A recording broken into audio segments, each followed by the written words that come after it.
Spielberger, and I'm the owner of Nana's Kitchen.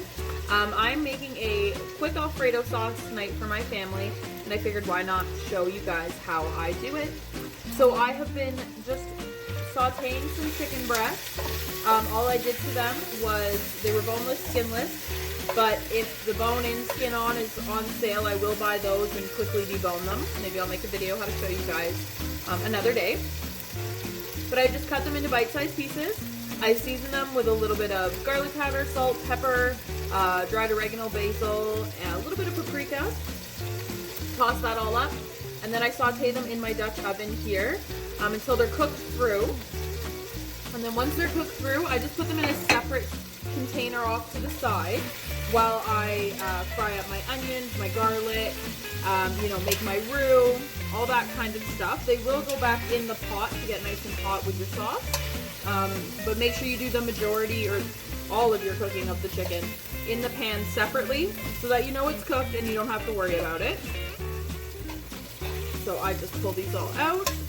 Now the bottom of my pan, you can't see it right now, but it is covered in brown, sticky deliciousness from cooking all the chicken. And I'm just adding here one onion that's been diced pretty finely. So I'm just going to let that color, get all the color from the bottom of the pan and cook off until it's soft. Because again, you want to do most of your cooking on these onions in the pan before you add any liquids. The liquids will infuse flavor, but they will really cook your onions down a bit more. So I also have some butter here to the side, and I'm going to add a portion of it now. So I'm just adding a nice big pat of butter, and then that's going to help my onions break down a little bit more. Needed a little bit more liquid in here anyways, a little bit more fat to get those sweating, but they smell so good. Now I add seasoning at almost every stage of cooking. So right here I'm just adding a bit of pepper, and I'm gonna add a little bit of salt. I don't go excessive because I do add it at every stage, so you don't need a whole ton of it. But it does help to caramelize the onions and to bring out all the flavor. So again, this will cook pretty quickly because your pan should be pretty hot from doing your chicken. So these aren't too far away. By the time my butter melts, they'll pretty much be set. Then I'm going to add my garlic and my spinach. So I'm going to be adding some baby spinach to this tonight as well, getting some greens into the family. Plus, it's been in the fridge a little bit too long, so I can't use it in the salad. So what a great way to repurpose it instead of just throwing it out is throwing it into a sauce or a soup. So that's what I'll be doing. You can also be a little bit naughtier and make a dip out of it. That's also a great option. Okay, so my onions here are sweating down, so I'm just going to add my minced garlic. And that's going to give lots of flavor. So I have 3 large cloves of garlic in here, and only 1 onion. Oh, immediately you can smell how delicious it is. So I'm going to add my spinach now, and I'm just going to add healthy handfuls. The thing about most greens, spinach, Swiss chard, all that kind of stuff, is it really breaks down to about nothing once it starts heating up. So I'm just going to fill this, well, not fill the pot up, but give a good healthy handfuls. And I'm going to mix that in. It already starts to give new life to the spinach. It already kind of brightens it up and makes it so fresh and vibrant. Okay, so we're just going to cook it right down. I'm going to add the other half of my butter pack very soon. Probably using about a 1/4 cup of butter. I'm not going too crazy with that, but I am using heavy cream in this recipe. You can use half and half cream or even milk, but I think you would need to add a bit more flour. So I'm going to use very little flour, just enough to bring it together. If you use less fat in your cream, you'll probably need to use a little bit more flour. So while this is cooking down, I'm going to add all of my spices, my herbs. So when I use dried herbs, I like to add them before I add any liquids so that they get a chance to kind of wake up and brown a little bit in with everything else. I find the heat from the oils, or sorry, the heat from the oil that you already have in your pan, it helps to wake up the oils in your spices. So I'm putting in some oregano, some basil, some garlic powder, some dried parsley, and then I'm gonna give it a good healthy seasoning of salt and pepper as well.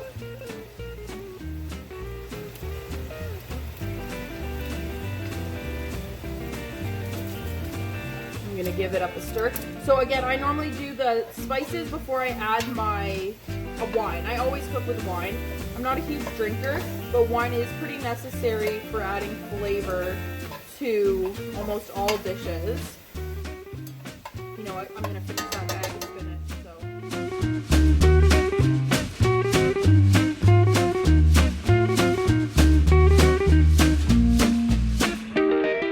And the moisture in the spinach is also helping to bring up all those brown flavor bits from the bottom of the pan. So you know that that's helping. But when I add my wine, I'll make sure to get the rest of it because it will really gather all that stuff up. It smells so good. Okay. So like I said, I don't drink wine, but I do cook with it. And I find that it just makes more sense to go to Sobeys and buy a box of red and a box of white and just use that as needed because I go through so much of it at home cooking that it doesn't really take me long to go through the boxes, and it's just a more economical way to do it. Then you can still buy a semi-decent wine to put in your cooking. But the minute you put the wine in, all those brown bits from the bottom come right up and it makes this beautiful like broth. So I'm gonna let all that cook off. All that alcohol needs to cook off, and until you can't smell it anymore. So whenever you cook with wine, you want to make sure you're cooking off that alcohol. You don't just dump it in and then, you know, add your next ingredient. You dump it in, you gotta let it cook off until you don't smell alcohol anymore.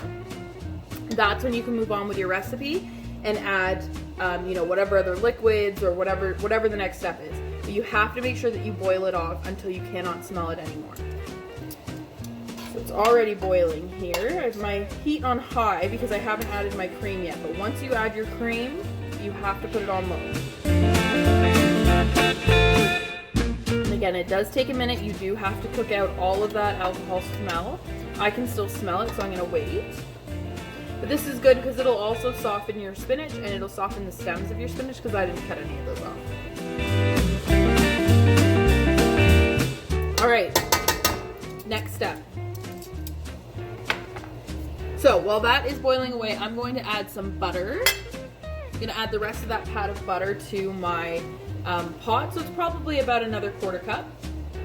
And once that's melted, I'm gonna add a bit of flour. Now, the reason I'm doing this is because the butter and the flour will combine together and cook off a little bit right now. Then when I add my cream and my milk, as it heats up, it will start to thicken my cream and my milk. So while I still will need to add cheese to thicken it up, it will just create better texture in my sauce. I have done it without using any flour, and it works for me about 75% of the time. So this way that I'm showing you guys, it works for me 100% of the time. Now that I've said that on camera, it probably won't work, but we'll see. So the butter is still melting here. It's a big chunk. And then I'm gonna add some flour. Now, when you add your flour, you wanna make sure that you cook it off like your wine. So that way you don't get any raw flavor pockets or any raw flour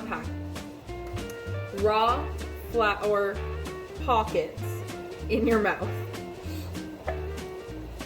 So I'm just gonna add it now. So I just put a sprinkling. It really doesn't need a lot. And then the trick is you just have to be patient because it will take some time for your sauce to come together. Like, I really don't even think I added more than 2 tablespoons in here. Mix it in thoroughly and then give it a minute to kind of combine with the liquid that you have or the fat that you have in your pan so that it cooks off some of the floury taste. Immediately, the liquids in here have already started to thicken up into more of a gravy, which is beautiful. but I'm gonna give it a bit to cook the flour taste out.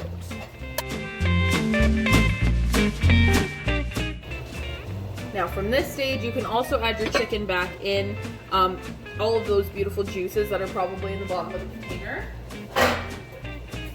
So all of those juices that are in the bottom of the container that you had your chicken in can be added as well. They're gonna add so much flavor, so don't throw those away.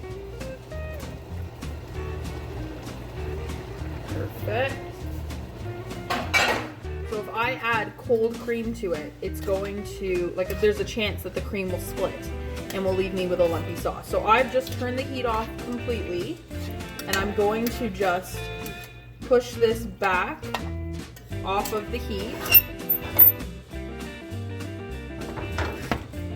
I'm gonna push that off of the heat, and then I'm gonna add my cream. So I am adding 18% table cream. This was on sale at the grocery store. I use it for soups and sauces all the time. You can also use heavy whipping cream. Now if you use heavy whipping cream, you don't need to add flour. The fat in it is more than enough to make it thick, and it is so delicious. But I like to use the table cream, it's a bit lighter. You can also use half and half or milk. Just know that the lower fat you go, the more flour you'll need to add. I'm using a mixture of table cream, half and half, and I'll probably throw a little bit of milk in there as well, just because I need to make enough sauce for a crowd tonight. Tonight I think feeding 6. I think we're feeding 6 tonight, so let's open this up. So half and half, 2%, and 18% table cream. So I'm gonna add the table cream because I've had that out with me. Just gonna go in little bits at a time, stirring it in as I go. Like I said, this is completely off the heat. I find that if you turn off the heat and move the pan off the, the hot stove top that you had it on, it really does make a difference in whether your cream splits or not. Now, another few things to keep in mind when you're working with any cream or milk products on a stove is you want to try and avoid letting them boil.